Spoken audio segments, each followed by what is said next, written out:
Hello and welcome back to On the Workbench. Today we're taking a look at a tool that I've been really excited about bringing to you. This is a tool that's been on my want list for probably the better part of the last couple years, pretty much since the day this tool came out. Finally picked it up the other day. It's a little bit pricey, and this is an easy solder clamp from Matco tools. Truth be told, I was waiting for this to come out under a different brand name, hopefully. So I broke down and finally spent the money on this from Matco tools. So let's take a look and see what you get. In my opinion, this is kind of a one-of-a-kind specialty tool for soldering. And so what you really get is you have an aluminum body, and then at the front here, you've got a couple of jaws that you can pull back with that are spring-loaded, that you can use to hold wire, and then you've got this little thumb wheel here that you can use. As you can see there, I can turn that there to be able to extract solder, or to add solder to a joint that's getting soldered. So that in theory, you could have the wires being held together here, and then use the thumb to advance it while your other hand is holding the soldering iron. At least that's the theory, and I really love the idea that you can advance solder and hold the wires together all in one hand. So the secret behind this, if we unscrew the handle, is that there's a coil of solder inside the tool, just like that.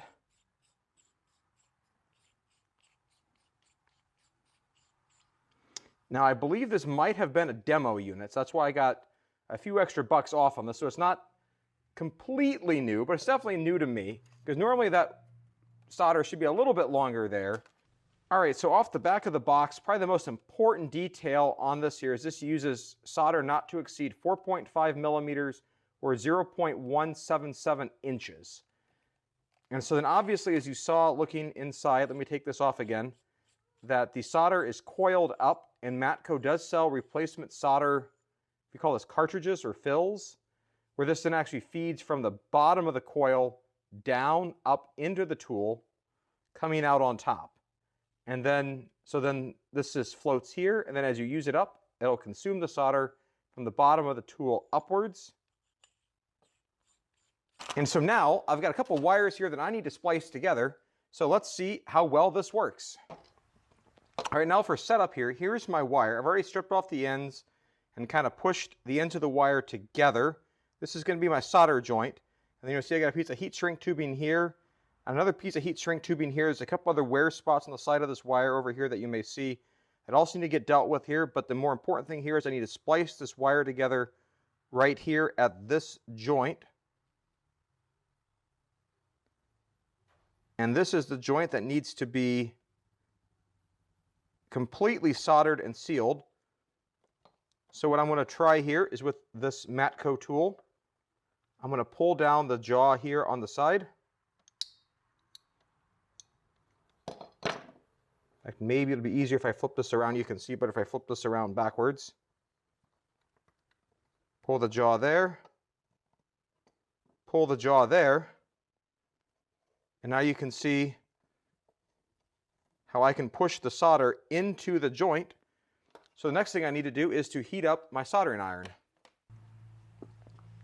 All right, now that my soldering iron is starting to come up to temperature, what I can do now, and I'm going to try to do this backwards so you get a good chance to see what I'm doing here. I can apply the soldering iron here underneath the wires to heat them up.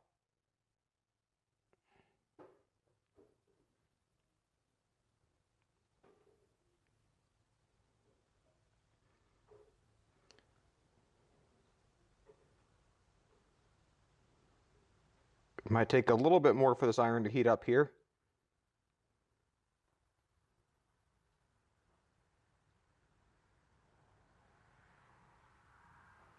There we go. We can see it's definitely warm. Just a little quick tinning of the tip.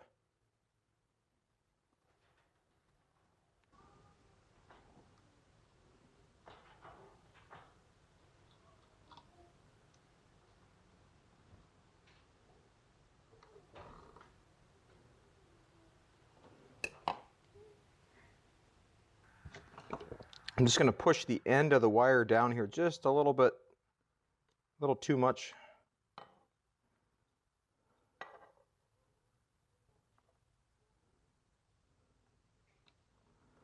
So it's making contact into the side of the solder, into the side of the wire.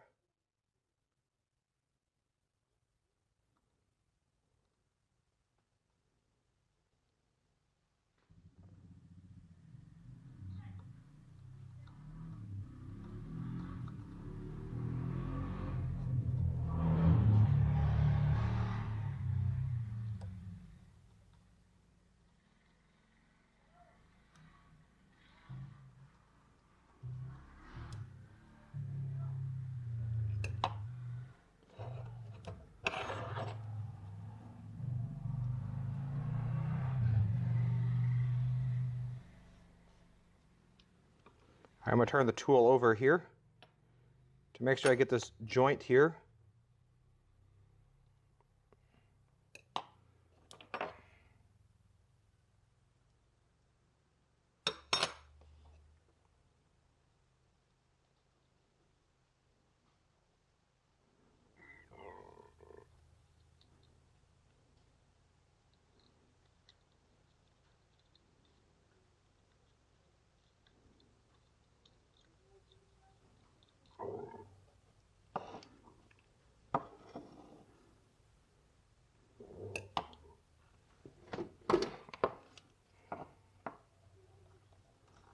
So now we've got a fully soldered joint here. I'm going to let that cool for just a moment. I can already tell you one of my first impressions of this tool, I'm a little disappointed with that if you push the wires all the way down to the bottom of these jaws, the exit point of the wire is not quite dead center on. It's coming up just slightly high of it. So I have to kind of push the wires up, because then I'd prefer to only heat the wires and let the temperature of the wire melt the solder down into the joint. But that's not what's happening here. I had to kind of melt it from the top and let it drip down and heat it out. But I always made sure I kept the joint hot all the way across so it could flow into the joint as best as possible. So a little bit of alignment issue I think would certainly help this tool. But overall, this was a really, really simple process, because all I had to do with all my hands, everything was right where I needed it. So I'm very happy with that. I already unplugged the soldering iron there. And so now I can remove this from the little jaws that are here. And then just to go ahead and finish out this soldering job, I'm going to apply some dielectric grease.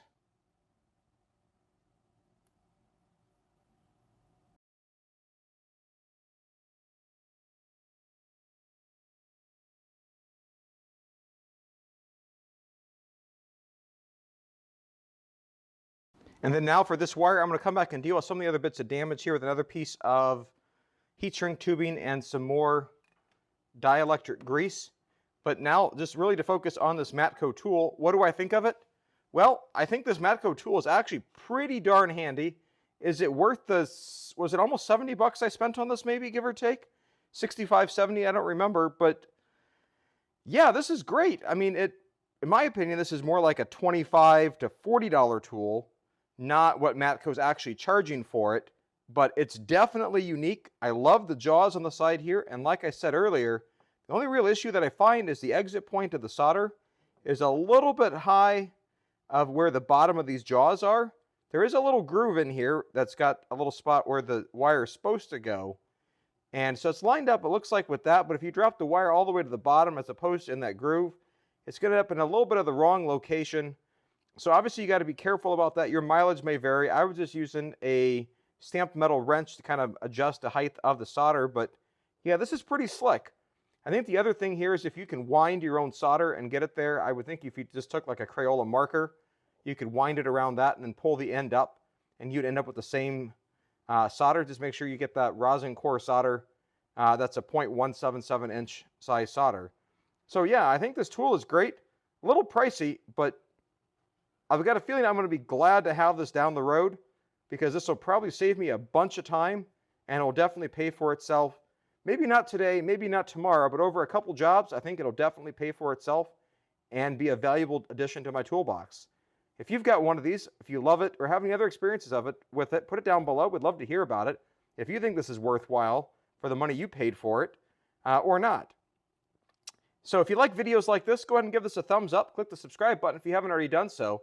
Thanks for watching, and as always, have a great day. Bye.